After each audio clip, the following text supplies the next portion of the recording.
ચાલુ વર્ષ 2026-27ની અંદર આપના પાલ્યો અહીંયા આગળ અભ્યાસ કરી રહ્યા છે તે બધા જ પાલ્યોને 1500 વિદ્યાર્થીઓના પેરેન્ટ્સને આજે જાણ કરું છું કે એજ્યુકેશનની અંદર તમારા બાળકની અંદર આ વર્ષની અંદર 10% સુધીનું ઇમ્પ્રુવમેન્ટ ન થાય તો જલારામ ઇન્ટરનેશનલ સ્કૂલ તરફથી સમગ્ર એજ્યુકેશન ફી પરત આપવામાં આવશે અને તમારે એના માટે મારો ડાયરેક્ટ નંબર રાખવાનો છે, સંપર્ક કરવાનો છે અને એની અંદર હું તમને લેખિત ગેરંટી આપવા માટે તૈયાર છું કે જો એની અંદર 10%થી વધારે ઇમ્પ્રુવમેન્ટ ના થાય તો આ વર્ષે તમારી એજ્યુકેશનની સમગ્ર જેટલી ફી છે હું પરત કરીશ.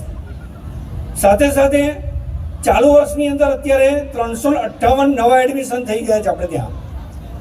એ સિવાય હવે જે થશે એ બધાના માટે મારી નવી ઓફર છે બીજી કે ચાલુ વર્ષ દરમિયાન જેને એડમિશન લીધું છે અન્ય કોઈ પણ સ્કૂલમાંથી તે બધા જ બાળકોની અંદર 25% બોલું છું 25%નું ઇમ્પ્રુવમેન્ટ ન થાય તો તે બાળકની bus route fee, education fee, uniform fee અને સ્ટેશનરીની ફી સમગ્ર ફી 31 માર્ચ 2027ના રોજ પરત કરવાની મારી ગેરંટી. કારણ કે એજ્યુકેશનની અંદર હવે જલારામ સ્કૂલની અંદર ધરખમ ફેરફાર આવી રહ્યા છે અને તેના અનેક ઉદાહરણ છે મારી પાસે. તમને થોડી વાર પછી સ્ક્રીન પર અમે બતાવીશું કે બાળકોમાં કઈ રીતે ઇમ્પ્રુવમેન્ટ કરવું છે. કારણ કે અત્યારના દરેક સ્કૂલની અંદર મારા ટેબલ પર કાલે સવારે કોઈ પણ પેરેન્ટ્સ આવે મારે એવિડન્સ સાથે બતાવવાનું અને તમે તમારા બાળકને લઈને આવો અન્ય સ્કૂલના એનું પણ મારે તમને એવિડન્સ આપવાનું.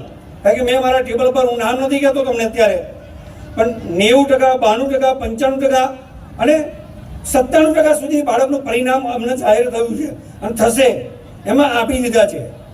જલારામ સ્કૂલની અંદર એન્ટર થયા પછી ખાલી એક એન્ટ્રન્સ ટેસ્ટ આપ્યો અને એની અંદર એ બાળકના 60%, 65%, 70% થઈ જાય તે શક્ય છે? શક્ય નથી.